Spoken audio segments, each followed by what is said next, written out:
오늘 본문의 말씀을 가지고 이름이 거룩히 여김을 받으시고 라는 제목으로 말씀 전하도록 하겠습니다. 주 기도문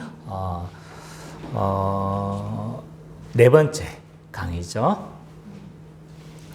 자, 지난주는 주 기도문 처음 문장에서 이 하나님 아버지가 많이 강조되어졌다고 했어요. 그런데 이제 하나님 아버지 중에서 이 하나님의 하나님 되심에 대해서 우리가 좀 살펴봤습니다.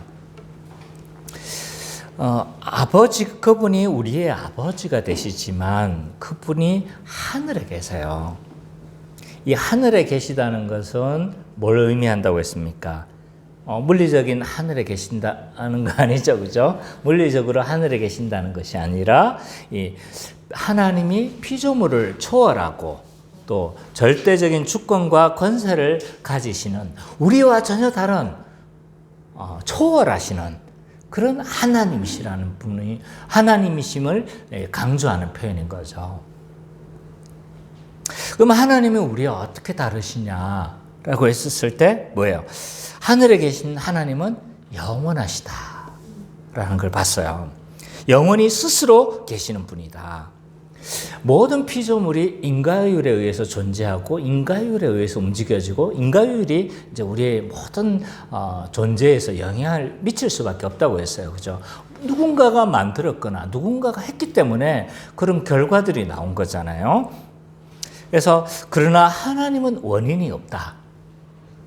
하나님은 원인이 없으며 영원 전부터 영원까지 스스로 존재하시며 그 인과율 법칙에 의해서 영향을 받으시는 분이 아니시다. 또 하늘에 계신 하나님은 불변하시다고 했어요. 그죠? 이런 하나님이기 때문에 우리가 기도할 수 있고 불변하지 않는 하나님이시기 때문에 우리가 신뢰하며 신앙할 수 있는 거죠.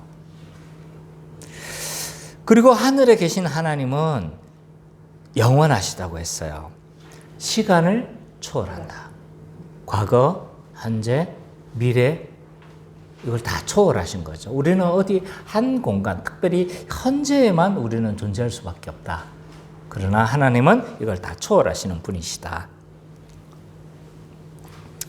그 다음에 이 하늘에 계신 하나님은 무소부재하시는 어떤 공간적으로 제한을 받는 그런 하나님이 아니시라는 걸 우리가 살펴봤어요. 그래서 인간은 장소적인 한계를 가질 수밖에 없다. 여기에 있으면 다른 공간에 있을 수가 없다.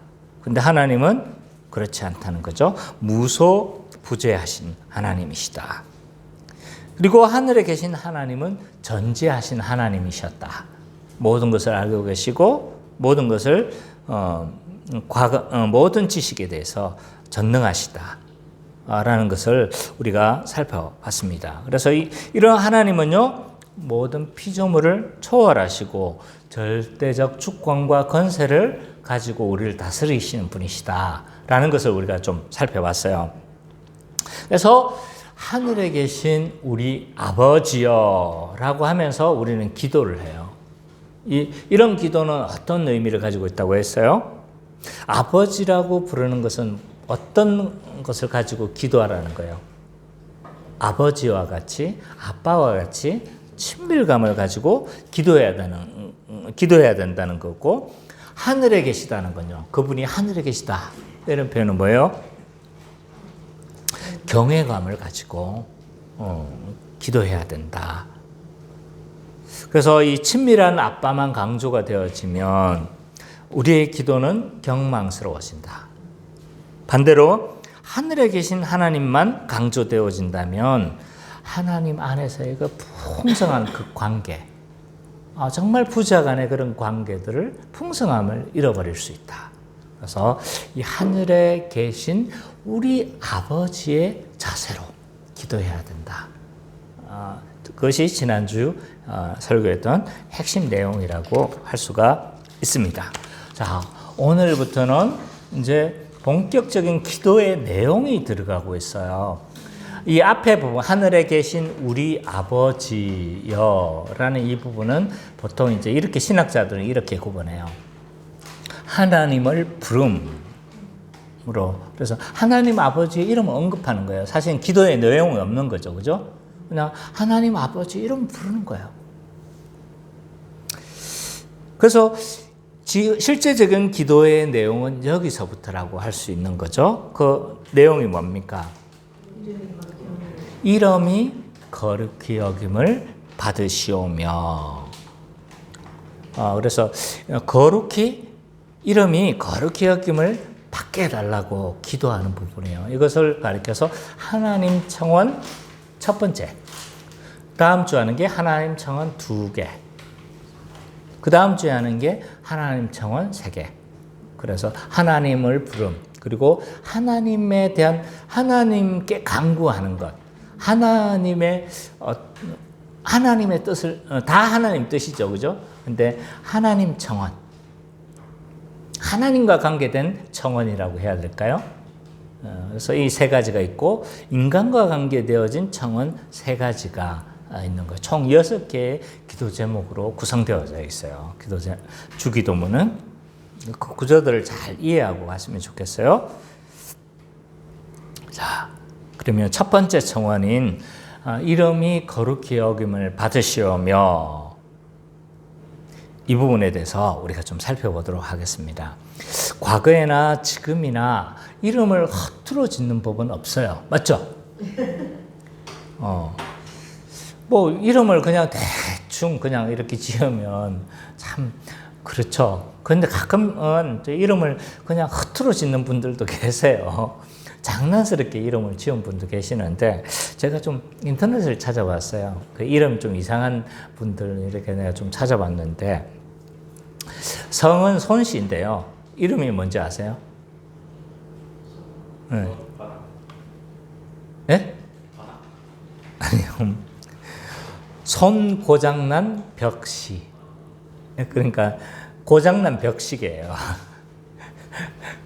고장난 벽시계가 이름인 거예요. 근데 이름이 개까지는 안 되나 봐요. 그래서 고장난 벽시. 이름이 그래서 그러니까 손씨이고 성은 손씨고, 이름이 고장난 벽시. 여기까지 이름이 5자만 들어가나 봐요. 우리나라 최대가. 어쨌든 이분이 전국 노래자랑에도 출연하고 뭐 그랬더라고요. 꽤나 많이 알려주신 분이시더라고요. 그 다음에 또 다른 좀 특별한 이름 중에 하나는 이름이 성씨가 최씨고, 이름이 뭐냐면 최흐흐. 흐흐. 엄마가 이란 사람이래요. 이란 사람.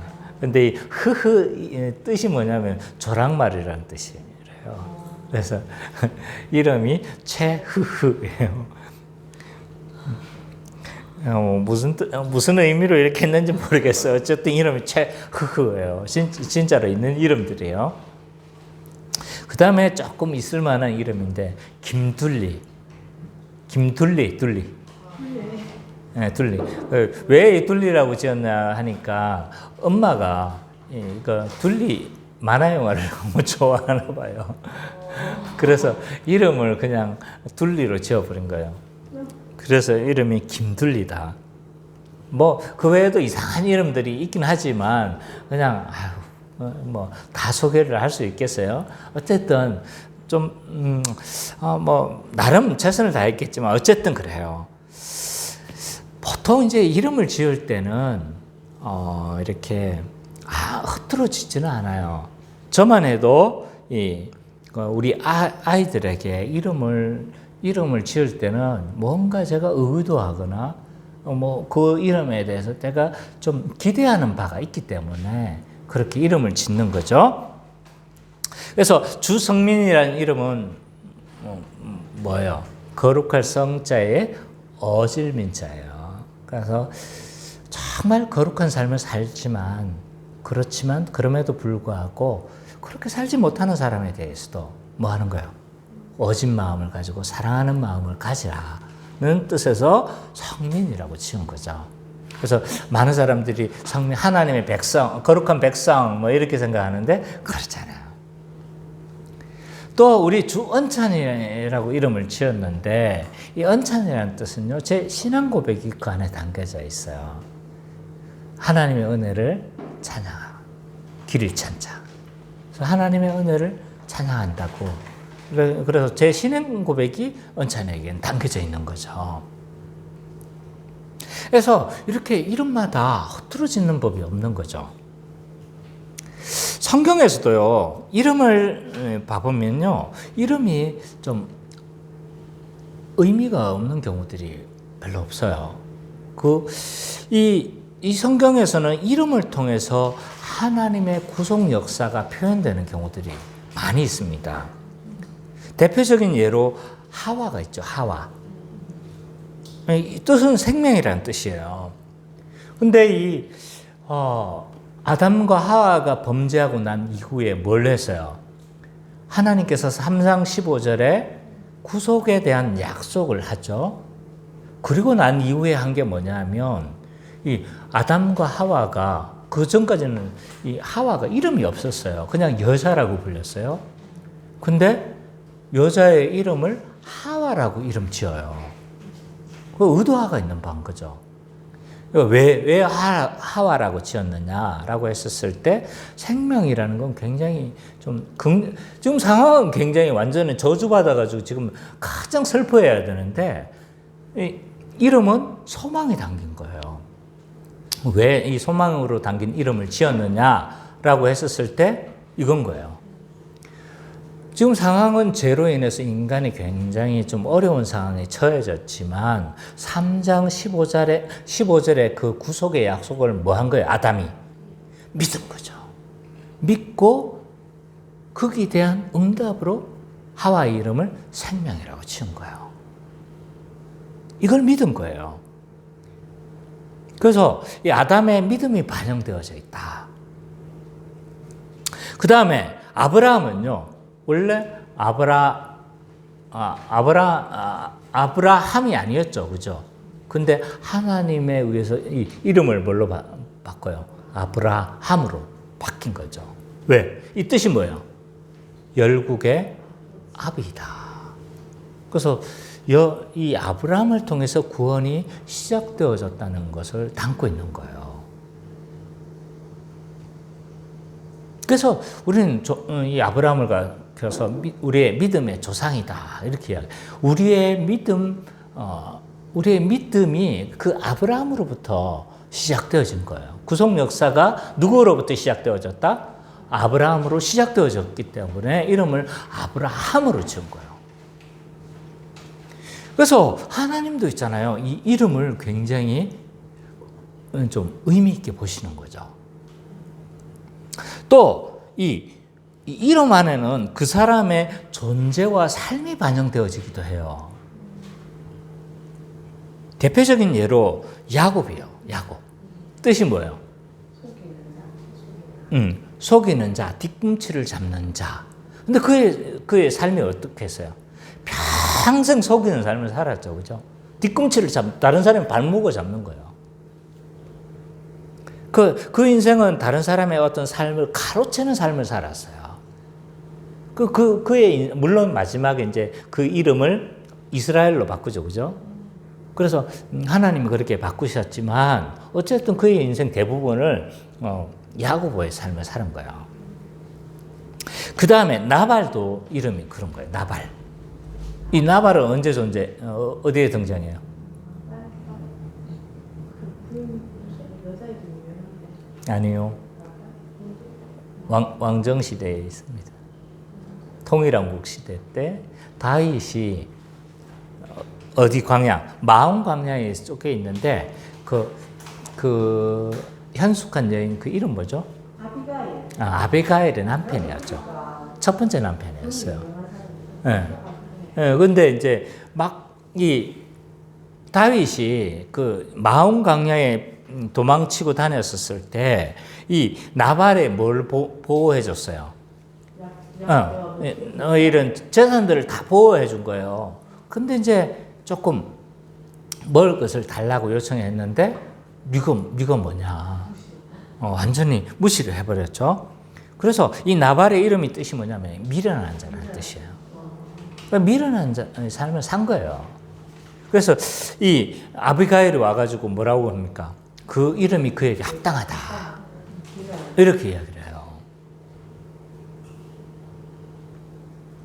하나님도 있잖아요. 이 구속 역사 가운데서 자신의 이름을 계시를 하시는 거예요. 그래서 이름을 계시를 하면서 이 이름을 통해서 자신의 존재와 자신의 사역과 하나님의 구속 역사가 있잖아요. 그 이름을 통해서 계시가 되어지도록 하는 거예요. 구속 역사 가운데서 하나님의 나타난 이름들이 대표적인 게 뭐가 있어요? 많죠? 자, 엘로힘. 성경에 가장 많이 등장하고 있어요. 그래서 2000번 이상 이제 이름이 이제 성경에는 엘로힘이라고 하지 않아요. 하나님이라고 번역됐을 거예요. 그러나 히브리 원문을 보면 엘로힘으로 되어 있는 거죠. 그래서 2000번 이상 언급되어졌는데 엘로힘이라는 이 이름은요, 강하시고 권능이 있으신 경외 받으시기에 합당하신 하나님의 이름인 거예요. 그 크신 하나님, 강하시고 권능이 있은 하나님의 어떤 모습을 계시하고 있습니다. 이 이름 안에는요. 그 다음에 또 여호와, 우리가 가장 많이 알려져 있어요. 여호와라는 이름은요. 이 여호와라는 이름에 대해서는 굉장히 좀 논란이 많아요. 이 이름이 정식 명칭이냐, 여호와가 맞냐, 또는 야훼 아니냐. 왜냐하면 자음은 있는데 모음이 없는 거예요. 그러니까 여호와로도 읽힐 수도 있고 야훼로도 읽힐 수가 있는 거예요. 그래서 후대로 가면서 이게 이름이 확실하지 않은 거예요. 그래서 어떤 교단에서는 야훼라고 부르고, 어떤 교단에서는, 대부분의 이제 많은 교단에서는 여호와라고 불러요. 어쨌든 이 여호와라는 이름은요, 그 뜻도 좀 논란이 많아요. 이게 계속 보여줘 가시면서 자신을 이제 알려주시는 하나님, 이렇게도 좀 요즘은 그렇게 많이 해석을 해요. 어쨌든 이 이름은 좀 어쨌든 요 이름에 대한 논란이 많기 때문에 어쨌든 여호와라는 이름으로도 알려지셨어요. 그 다음에 엘샤다이,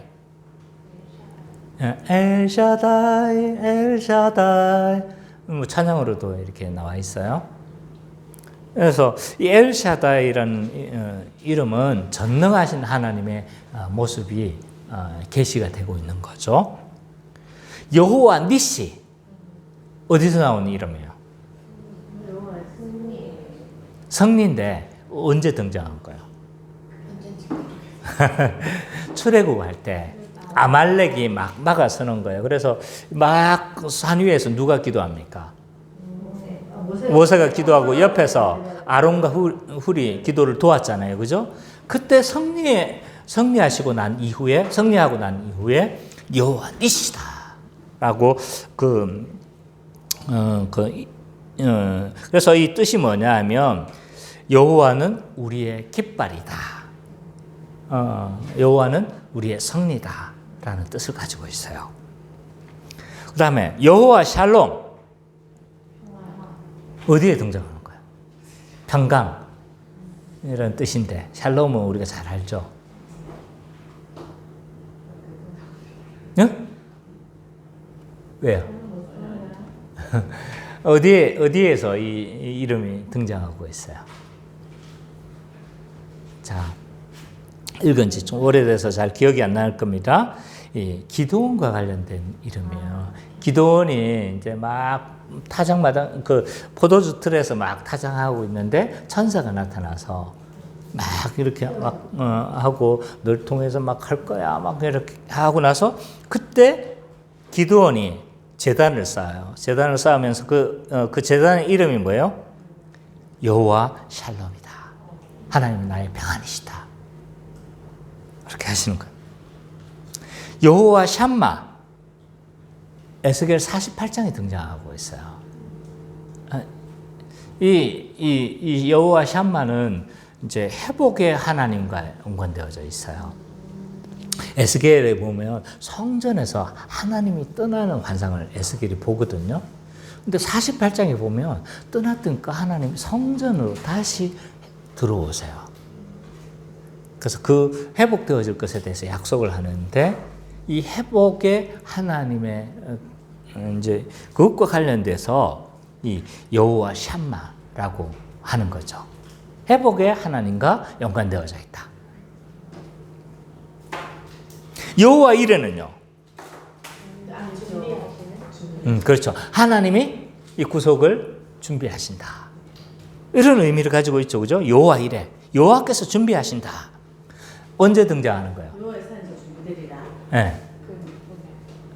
창세기 22장. 네. 그렇죠. 누구와 연관됐어요?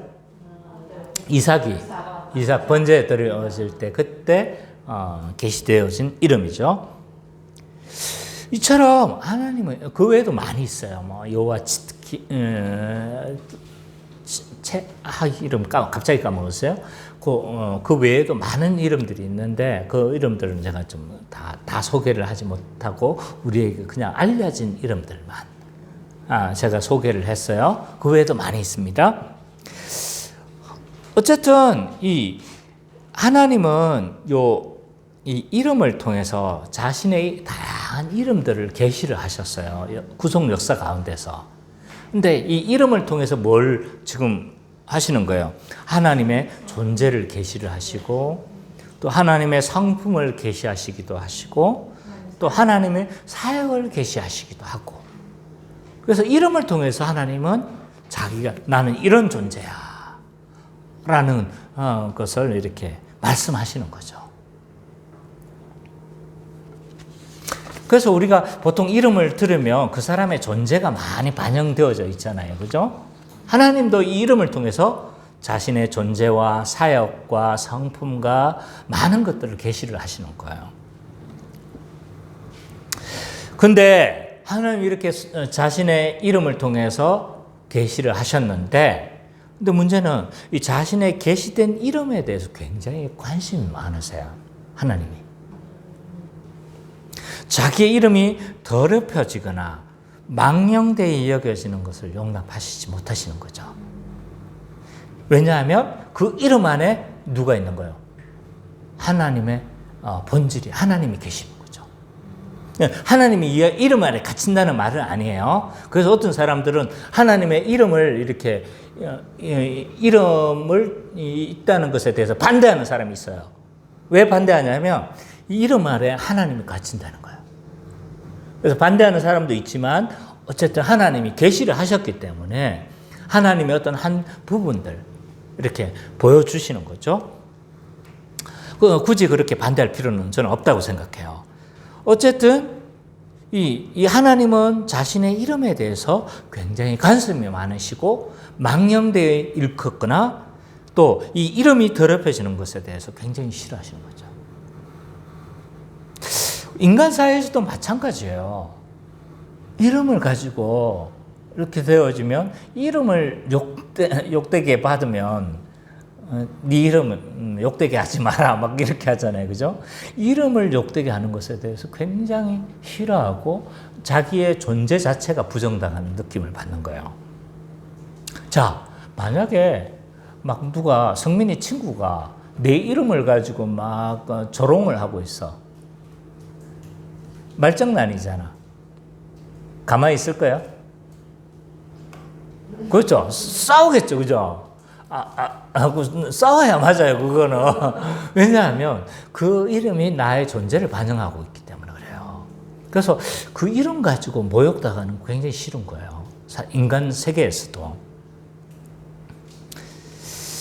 요즘은 이 대통령의 이름 가지고도 막 조롱을 하는 시대예요. 민주주의는 민주주의 시대인 것 같아요. 그죠? 그래서 이전 대통령을 싫어하는 사람들은 그 이름을 가지고 조롱을 해요. 문재인 대통령인데 문죄인 대통령이라고 하고 막 조롱을 하는 거잖아요. 그죠? 그 이름을 가지고. 또 지금 대통령을 싫어하는 사람은 또 그 이름을 가지고 조롱을 해요. 지금 현재 대통령이 윤짜장 이런 식이에요. 그러니까 이래 서로 내가 그래서 다 소개를 한 거예요. 이제 어느 한 그 입장을 내가 한 게 아니에요. 오해하지 마세요. 어쨌든 이 이름을 가지고 조롱하는데 만약 그 대통령이나 이 문재인 대통령이 그 이름에 대해서 막 조롱을 하는 걸 들었으면 어떨까요? 네, 완전히 심한 모욕감을 느낄 겁니다. 인격 자체가 모독당하는 느낌을 당할 겁니다. 왜냐하면 한 개인의 이름 안에도 그 사람의 존재 자체가 반영되어져 있다. 존재를 나타내고 있습니다. 하나님의 이름도 마찬가지인 거예요. 하나님의 이름 안에 하나님의 존재가 반영되어져 있는 거예요. 그래서 이름에 대한 모독이지만 그 하나님에 대한 모독이기도 한 거죠. 그래서 자기의 이름이 더럽혀지거나 망령되이 여기는 것을 용납하지 않습니다.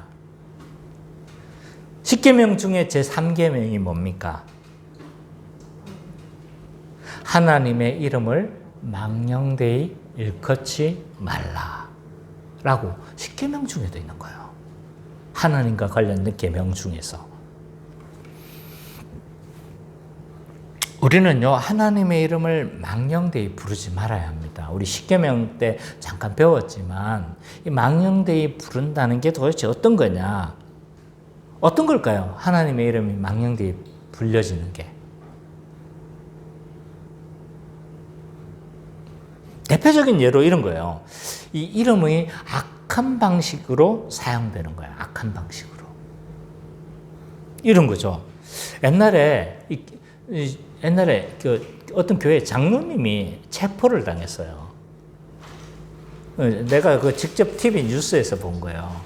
체포를 당했는데 이분이 막 기자 앞에서 한 말이 뭐냐면 하나님 앞에서 나는 맹세하고 내가 잘못한 거 없다. 정말 당당하게 말했어요. 근데 나중에 사건이 밝혀지면서 모든 사건의 배후에 누가 있었는지 아세요? 그 장로님이 있었어요. 이런 거죠. 이 사람은 왜 그 하나님의 이름을 사용한 거예요? 자기의 어떤 결백을 주장하려고 했는데, 근데 문제는 어떻게 됐어요? 그냥 함부로 망발한 거예요. 망발. 그걸 통해서 얼마나 하나님의 이름이 더럽혀진 거예요. 그죠? 이런 것이 망령되이 일컬어지는 거죠. 이런 경우도 있어요. 이 악한 방식으로 사용되는 것 중에 하나가 어떤 한 분이 이런 책을 썼더라고요. 예수 이름의 사용법. 귀신을 쫓아낼 때 예수 이름을 어떻게 사용하고 내가 축복을 받으려면 예수의 이름을 어떻게 사용해야 하고 또 뭐예요? 또 병 고칠 때는 예수 이름을 어떻게 사용하고 다 이 관심이 다 목차를 내가 다 봤어요. 보니까 관심이 뭐냐 하면 이게 내가 어떻게 복받고 내가 어떻게 해야 이 예수 이름의 사용법이 이건 거예요. 이것도 망발이에요. 망발. 예수 이름을 사용했지만 결국 뭐예요? 그 이름을 사용해서 하나님을 조종하려고 하는 거예요. 물론 그렇게 조종당하시는 분도 아니시지만 의도는 뭔가요? 하나님을 조종하려고 하는 시도인 거잖아요. 망발이에요. 망발.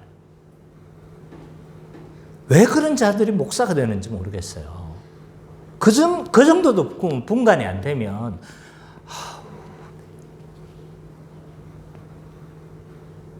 그걸 또 자랑스럽게 책으로 온다는데 아유 진짜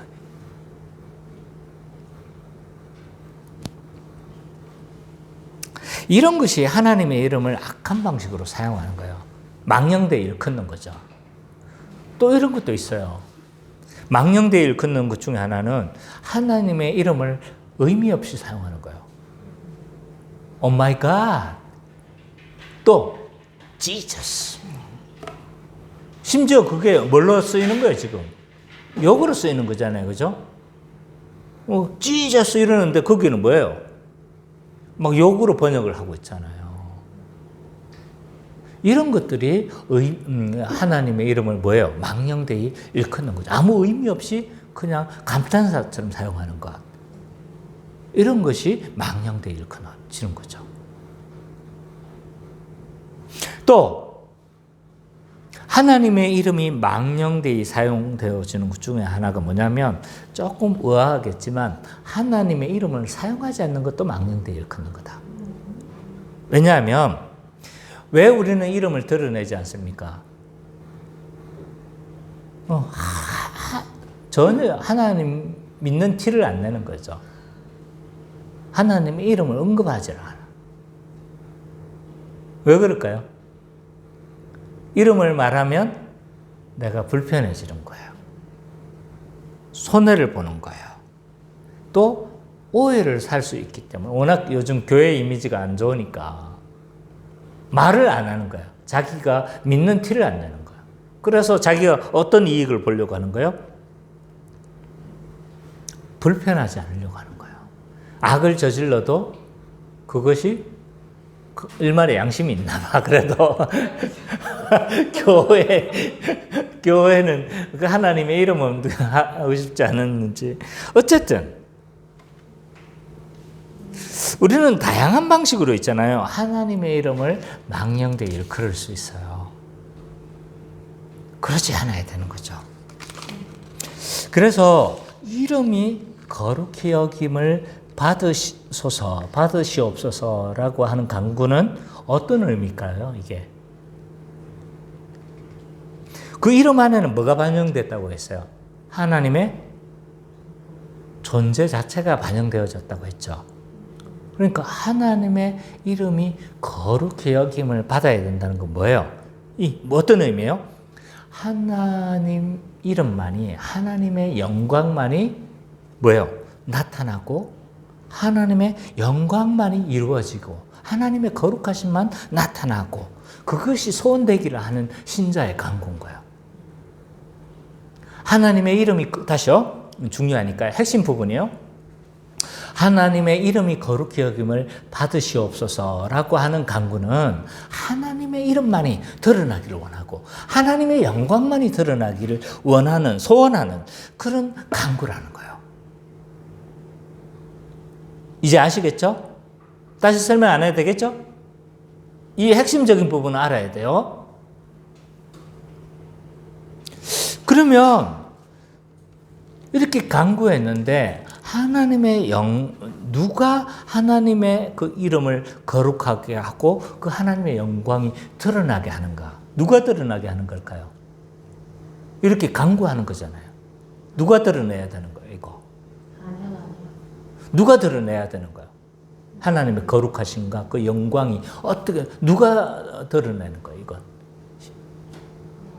자, 그 주체가 누구냐 하면 하나님이세요, 하나님. 하나님의 이름이 거룩히 여김을 받으시오며 라고 했을 때 거룩히 여김을 받으신다는 이게 시제가 어떻게 되냐면 단순 과거 수동태 명령형이에요. 이게 뭐냐면 이거예요. 이 수동태라는 건 신적 수동태예요. 신적 수동태. 그러니까 내가 하는 게 아니고 누가 한다는 거야. 인간이 아니라 하나님이 하시는 걸 나타낼 때 신적 수동태라고 우리 요한계시록 할 때 봤었죠, 그죠? 신적 수동태라는 것 이게 누가 하냐면 하나님이 하는 거예요. 근데 이게 뭐라고 했어요? 명령형으로 됐다고 했죠? 이 명령형은 뭐냐면 기도하는 자가 강력하게 요청하는 거예요. 그렇게 되기를 원한다고 그렇게 막 요청하는 거예요. 하나님이 하시는데 우리 신자는 뭐예요? 그렇게 되기를 강력히 요청하고 제청하는 거죠. 이해되십니까? 그래서 하나님의 거룩은 누가 나타낼 수 있느냐? 하나님만 나타낼 수 있는 거예요. 우리는 하나님의 거룩을 있잖아요. 할 수 있는 어떤 그런 존재가 아닌 거예요. 하나님의 그 거룩하심을 우리가 나타낼 수 있는 존재가 아닌 거예요. 하나님의 거룩하심은 누구만 나타내는 거예요? 하나님만 나타내는 거예요. 하나님이 주체시다. 하나님만 그 영광과 거룩을 드러내시고 계시하실 수 있는 겁니다. 우리는 단지 뭐만 할 뿐이에요? 기도만 할 뿐이다. 우리는 단지 간구하는 거예요. 아까도 이야기했지만 우리는 스스로 하나님의 거룩과 영광을 만들어내지 못하는 존재예요. 부패만 가득한 자들이고. 그럼 하나님은 자신의 영광과 거룩을 나타내는데 어떻게 나타내시는 거예요? 하나님이 주체라면 누구를 통해서 어떻게 나타내는 거예요? 하나님이 그 거룩과 하나님의 그 영광을 나타내는 확실한 방법은요, 예수 그리스도를 통한 거예요. 예수 그리스도를 통해서. 자, 예수 그리스도를 통해서 하나님의 거룩과 그 영광을 드러내시는 거예요. 로마서 3장 25절 26절 한번 찾아봅시다. 로마서 3장 25절 26절.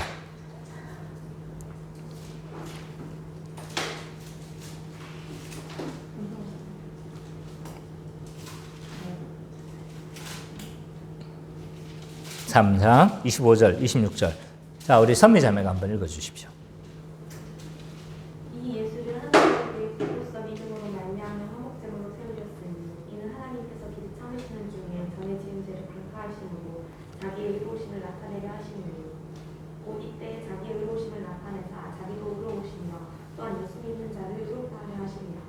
예수님이 화목제물로 죽으셨는데 그 화목제물을 통해서 뭐가 드러나신대요? 하나님의 의로우심이 드러나신다는 거예요.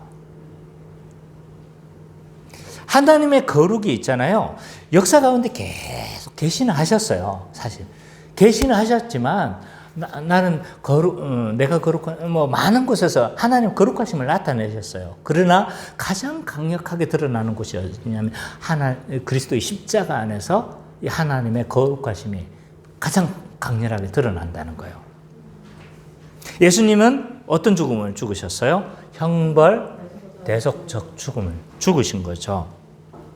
그 안에는 뭐가 드러나는 거예요? 하나님의 사랑이 드러나기도 하고 그 안에는 하나님의 거룩하심이 드러나는 거예요. 그죠? 하나님은 이 십자가 안에는 대속적 죽음인 거죠. 하나님의 사랑이 드러나는 거예요. 이 형벌은 누가 담당해야 되는 거예요? 누구 죄예요? 누구 죄인 거예요? 우리의 죄잖아요. 그죠? 근데 그 우리의 죄를 우리가 담당하는 게 아니라 누가 지는 거예요? 예수님이 대신 지니까 이 대신 진다는 측면에서는 뭐예요? 대속적 죽음에서 드러나는 것은 하나님의 사랑이 막 드러나는 거예요. 근데 이 죽음 안에는 어떤 것도 있는 거예요? 형벌적 죽음도 있는 거예요. 형벌적 죽음이라는 건 뭐예요? 죄를 지었기 때문에 그 죄를 반드시 해결해야 되는 거예요. 형벌을 받아야 되는 거죠. 형벌을 받으면서 이것들이 해결되어져야 되는데 그 형벌을 누가 지신 거예요? 예수님이 지셨죠. 그죠?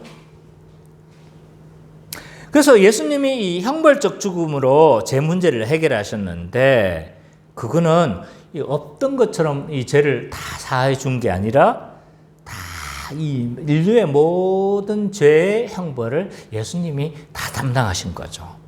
따라서 거기 안에는 이 십자가 안에는 형벌적이라는 이 십자가 안에는 뭐가 드러나는 거예요? 하나님의 의로우심과 하나님의 거룩하심이 그 안에는 강력하게 반영이 되어져 있는 거죠. 그래서 예수 그리스도를 통해서 자신의 거룩한 이름을 계시하시는 거예요. 그래서 하나님의 이 하나님의 거룩을 나타내는 방식이 예수님의 십자가를 통해서. 그래서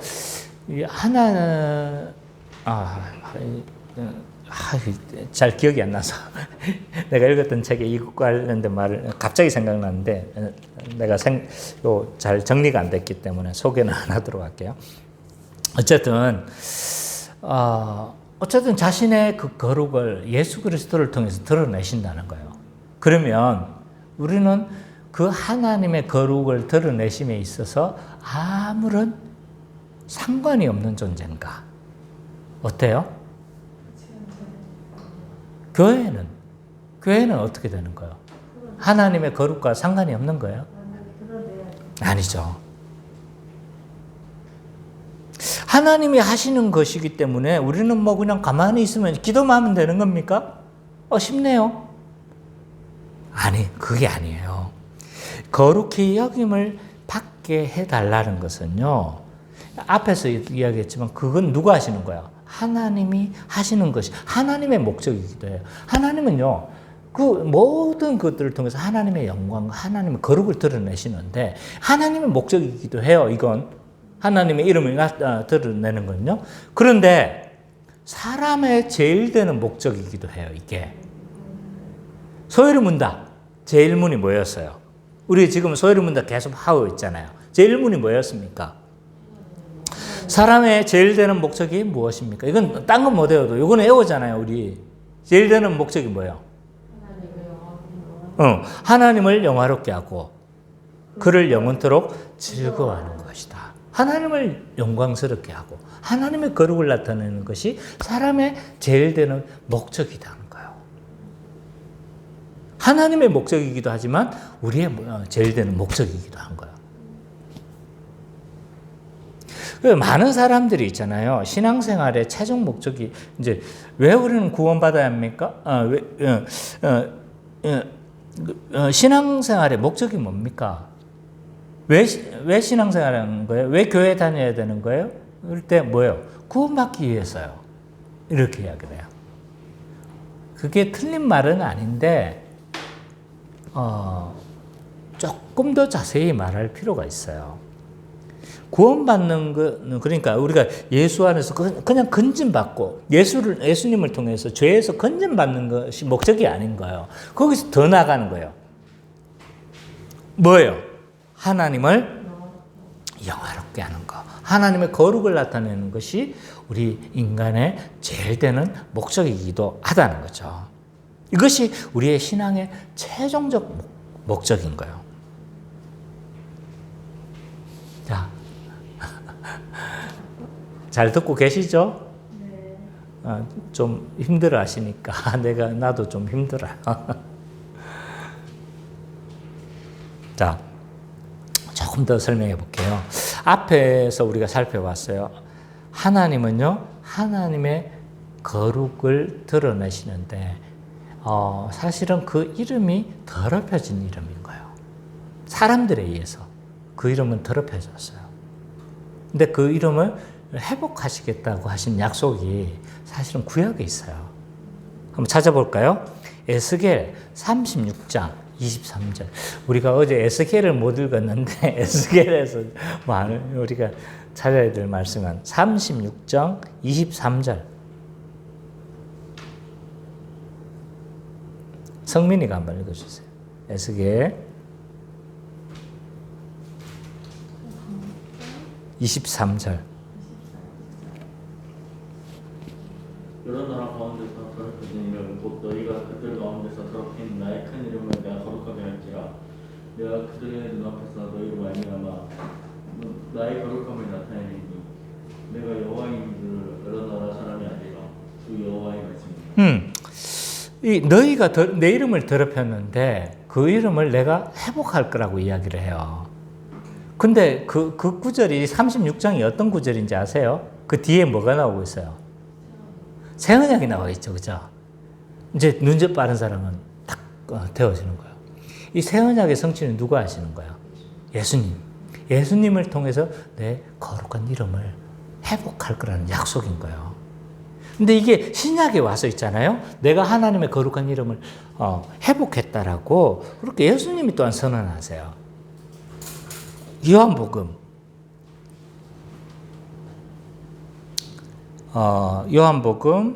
12장 28절.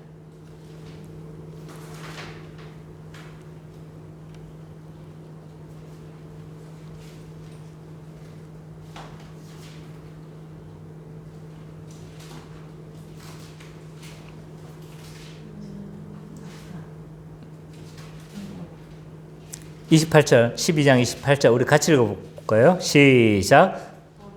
아버지여 아버지 이름을 영광스럽게 하옵소서 하시니 이에 하늘에서 소리가 나서 이르되 내가 이미 영광스럽게 하였고 또다시 영광스럽게 하리라. 이 언급이 바로 십자가에 달리시기 직전이에요. 그래서 지금까지 영광스럽게 했는데 예수님의 모든 순종을 통해서 영광스럽게 했는데 또 십자가의 죽음과 부활을 통해서 내 이름을 더욱 영광스럽게 하고 거룩하게 할 것이다. 그렇게 약속하고 있는 거예요. 자, 그래서 이 거룩한 이름을 누가 회복하시는 거예요? 예수님이 하셨는데, 근데 아까 제가 이야기했던 게 이 본문이 어디에 대한 언약이에요? 새 언약이에요. 새 언약. 새 언약의 성취는 예수님이 하시긴 하시지만 그 수혜자가 누구예요? 우리잖아요. 성령을 부어주셔서 우리에게 새 마음을 주시고 또 우리가 율법에 순종할 수 있는 능력을 우리에게 주시잖아요. 그죠? 그러면 보세요. 예수님이 그 이름을 거룩하게 하시는 것이기도 하지만 그 이름을 거룩하게 하는데 누구도 포함되어져 있는 거예요. 교회도 포함되어져 있는 거예요. 이 말씀 안에는요. 그래서 하나님의 더럽혀진 이름을 회복하는 건 본질적으로 하나님이 하시고 그것을 예수님을 통해서 하시는 것이지만 그럼에도 불구하고 그것이 새 언약의 맥락하에서 주어졌다는 건 우리에게 굉장히 암시하는 말이 많은 거예요. 그 이름을 회복하는데 누구도 포함시켜져 있는 거예요? 우리도 교회도 포함되어져 있다. 라는 것을 보여주고 있는 거죠. 그래서 이제 우리의 소망은요, 단순히 우리가 구원받는 것에서 만족해서는 안 되는 거예요. 하나님은 우리에게 성령을 부어주신 목적이 뭐예요? 단순히 구원받고 있어요. 율법에 순종할 수 있는 그리고 이 성령을 통해서 주어지는 여러 가지 모든 복들, 하나님의 아들이 되어지는 거, 우리가 하나님의 영을 통해서 거듭나고 또 하나님의 아들이 되는 거 많은 복들이 있죠. 많은 복들이 있지만 그 가운데 최종 목적은 뭐예요? 하나님의 영광을 드러내는 목적도 있다는 거예요. 하나님의 거룩하심을 드러내는 것도 우리의 최종 목적 안에 포함되어진다. 그래서 성령 받은 자의 특징이 뭔지 아세요? 하나님의 거룩한 이름이 망령되이 일컬음을 받으면요, 견디지를 못하는 거예요. 그렇잖아요. 막 누가 하나님의 이름을 막 조롱해. 마음이 편하세요? 마음이 편하세요? 막 상사라도 뺨때기를 때려야 돼, 그건. 그렇잖아요. 그죠? 그 안에 그런 마음이 드는 이유가 뭔지 아세요? 그 안에 우리의 이름이 포함되어져 있기 때문에요. 하나님의 거룩한 이름이 있잖아요. 실추되어지는 걸 우리는 견디지를 못하는 거예요. 그래서 나는 혹시 어떤 범죄가 생기면 저 사람이 교회 다니는 사람이 아니기를 혹여나 큰 사건 터지면 혹시 교회가 기회되어 있는 거 아닐까? 이런 생각 먼저 드는 거예요.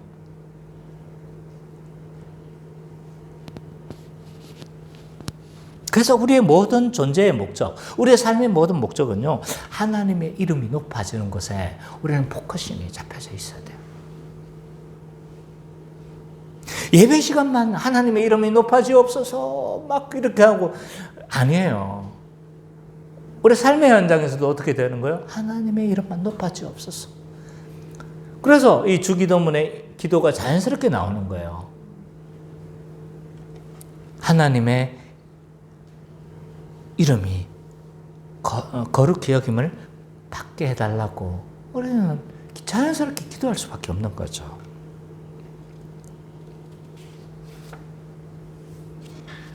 그런 생각이 드세요? 그래요. 그런 마음이 들어야 돼요. 하나님의 명예가, 하나님의 이름이 실추되는 것을 우리는 견디지 못해야 돼요. 그리고 우리의 삶 가운데서는 하나님의 어떤 한 신학, 내가 좋아하는 한 목사님이 이렇게 해요. 하나님의 이름에, 자, 보세요. 하나님의 이름에 너 있다. 이렇게 표현했어요. 너도 포함되어 있다. 이 생각을 우린 늘 가져야 돼요. 그래서 우리도 하나님의 이름을 높이는데 동참해야 되는 거죠.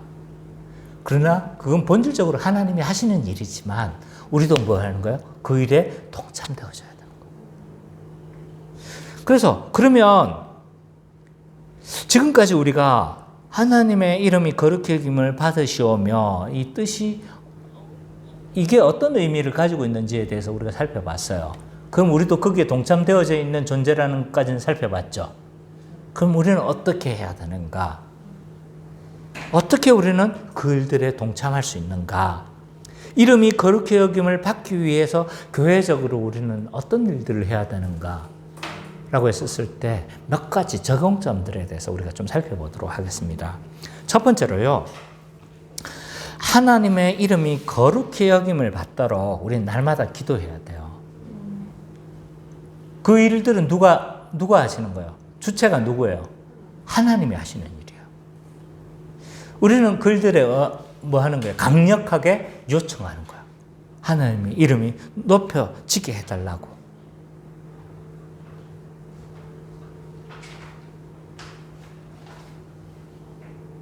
또 하나, 그러면 기도만 하면 됩니까? 아니에요.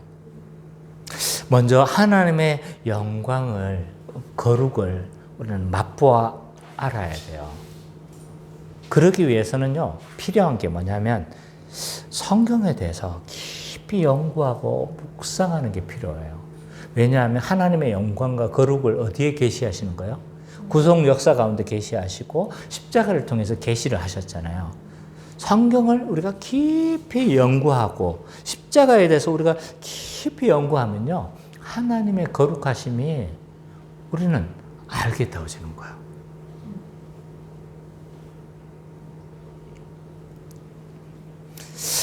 성경을 깊이 연구했는데도 하나님의 거룩하심이 읽혀지지 않으면 이건 다 뭐다? 헛일갔다. 헛똑똑이다.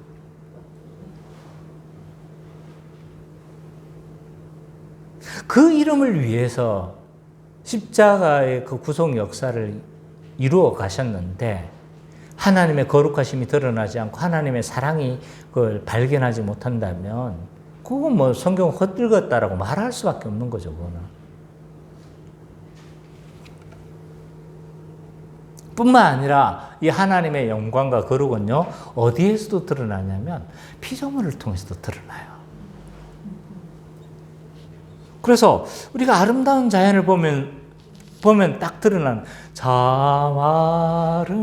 아름다워. 그 하나님이 하신 일이라고 우리는 막 바로 하나님이 이 아름다운 세상을 창조하셨다고 이렇게 막 고백하는 거예요. 그게 자연스럽게 입에서 나오는 거예요. 왜 그런지 아세요? 여러분이 신자기 때문에 그런 거예요. 여러분이 신자기 때문에. 하나님이 하셨구나. 하나님의 영광이 드러났구나. 하나님의 거룩하심이 드러났구나. 그렇게 신앙 고백하는 거예요. 그래서 그 정말 아름다운 걸 보면서도 이러면 안 돼요. 거기서 막 애국가 부르면 안 돼요. 옛날에 제가 애국가 불렀어요. 예수님 알기 전에 애국가 불렀다니까요. 그 높은 산에 정상에 올라가는 게 너무 좋은 거야. 너무 좋아가지고 내가 하나님을 몰라도 그 안에 뭔가가 좋다는 걸 느낀 거야. 그래서 동해물가 뭐 이랬단 말이에요. 신자는 그러면 안 돼요. 이게 하나님이 하셨다고 고백해야 돼요. 참 아름다워. 이런 찬양이 나와야 되는 거죠. 그래서 하나님의 영광을 있잖아요. 거룩을 이 피조물과 이 성경 연구를 통해서 우리는 맛보아 알아야 되는 거죠. 깊이 알고 체험해야 돼요. 이 하나님을 아는 지식으로 우리는 어떻게 하는 거예요? 그 하나님을 예배하는 거예요. 우리가 이 젊은 세대들을 보면 조금 안타까운 부분이 있어. 막 하나님에 대해서 열광해. 막 하면서 막 뛰어놀면서 막 찬양을 기뻐하면서 하는 것 같아. 근데 그 하나님의 거룩하심을 알고 하나님의 영광을 알고 그렇게 예배하는 것인지 물론 알겠죠. 그죠? 안에 희미한 빛이 있어요. 그렇지만 우리가 아는 만큼 하나님을 예배하는 거예요. 하나님을 알아야 우리는 그 거룩하심을 예배할 수 있는 거고 하나님의 영광, 하나님의 뜻을 알아야 우리는 온전하게 예배할 수 있는 거예요.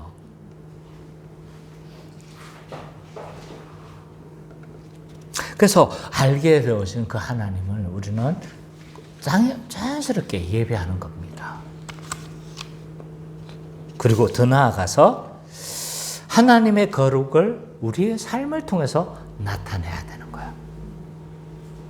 자, 순서가 어떻게 되는 거예요? 가장 먼저가 뭐였어요? 기도하는 거예요. 기도하고 그 다음 하나님의 영광을 알고 맛보아 알아야 된다. 성경 연구와 모든 피조 세계를 통해서. 그 다음에 그 알게 되어진 하나님을 통해 우리는 자연스럽게 예배해야 된다. 그 다음에가 우리의 삶을 통해서 뭐 하는 거예요? 하나님의 거룩을 나타내야 되는 거예요. 이 거룩이란 뭐예요? 거룩이 뭐예요? 거룩이라는 건 우리가 하나님을 닮아가는 게 거룩이잖아요. 신자의 거룩이라는 게, 그죠? 하나님을 닮아가는 거예요. 그럼 어떻게 닮아가는 거예요? 어떻게 하나님을 닮아가는 거예요? 우리 적극적인 면이 있고 소극적인 면이 있다고 했어요. 적극적인 면은 뭐예요? 사랑인 거예요. 사랑. 우리가 서로 사랑할 때 하나님을 닮아가는 거예요. 거룩해지는 거예요. 이 가장 적극적인 방식입니다. 이 거룩하면 뭘 안 하는 거라고 생각을 해요. 죄 안 짓고 뭘 안 하는 거, 뭐 담배 안 피우고 술 안 먹고 이런 것이 거룩이라고 생각해. 아니에요. 거룩의 가장 적극적인 측면은 뭐냐면 사랑하는 거예요. 사랑하는 거. 우리가 거룩한 삶을 살아간다는 건요. 사랑하는 삶을 살아간다는 거예요. 사랑이 곧 거룩이에요.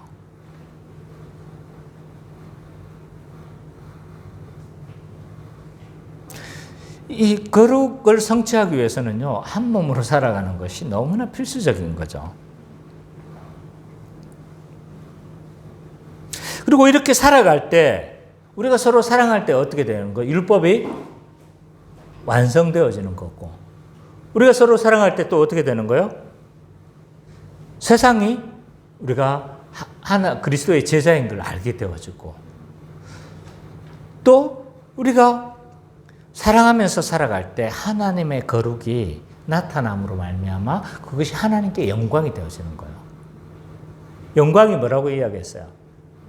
나를 통해서 하나님의 성품, 하나님의 속성이 드러나는 것이 영광이라고 했어요.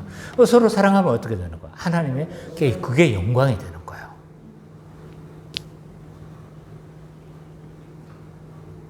소극적으로는 뭐예요? 또 죄를 짓지 않는 것이 또한 거룩이다. 우리가 불의, 하나님이 원하시지 않는 것, 이런 불의, 죄악들을 멀리하는 것도 거룩이다. 성도는요, 죄악과 불의들을 멀리해야 합니다. 여전히 우리는 죄의 오염이 남아있어요. 죄책은 없어졌어요.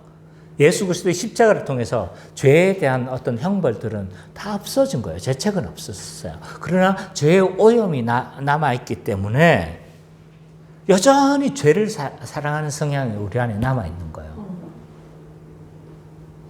그래서 말씀으로 우리의 영을 새롭게 하고 또 교회적 삶을 살아감으로 또 믿음을 통해서 우리가 거룩한 삶을 죄를 이겨내야 되는 거죠.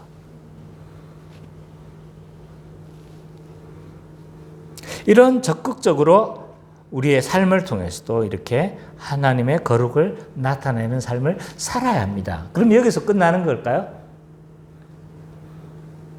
끝나는 거예요? 여기까지 하면 다 끝나는 거예요? 하나님의 영광이 나타나도록 기도하고 그리고 말씀을 통해서 하나님의 영광을 맛보아 알고 그 맛보아 알게 되어진 것을 우리는 예배하고 예배 되는 것뿐만 아니라 우리 삶 가운데서도 하나님의 거룩이 나타나도록 해야 되는데 끝나는 거야? 아니에요. 세상 가운데 하나님의 영광과 거룩을 어떻게 해야 되는 거예요? 선포해야 되는 거예요. 네, 그러니까 선교하는 것도 하나님의 영광과 거룩을 나타내는 것이다. 그래서 이 하나님의 영광과 거룩을 나타내는 것은요, 늘 개인적으로 생각하면 안 돼요. 교회적으로 생각해야 돼요. 물론 개인적으로도 그는 포함되어져 있어요. 우리 직장생활 가운데서 개인적으로 살아가는 영역 가운데서 하나님의 거룩을 나타내야 되지만, 그래서 이 삶으로 복음 전거를 통해서, 그래서 삶으로도 우리는 살아내야 돼요. 서로 사랑하는 걸 통해서 하나님의 영광을 드러내야 돼. 교회적 삶으로. 또한 뭐예요? 또 교회는 복음 전거하는데도 굉장히 열심을 해야 되는 거죠. 이런 것들이 선교와 전도는요, 단순히 그 사람을 구원시키는 것으로만 그런 것으로만 의미가 있는 것이 아니라 하나님의 영광과 거룩을 나타내는 방식이기도 하다. 그래서 이 전도와 선교는 하나님의 영광을 알게 하는 최고의 선교입니다. 그래서 우리는 때를 얻든지 못 얻든지 전도하기 위해 열심히 해야 돼요. 그래서 주기도문의 고백처럼 하나님의 이름이 높아지는 것이 우리의 가장 큰 소망이 되어지는 우리 기쁨의 교회 모든 성도님 되시기를 간절히 축원합니다.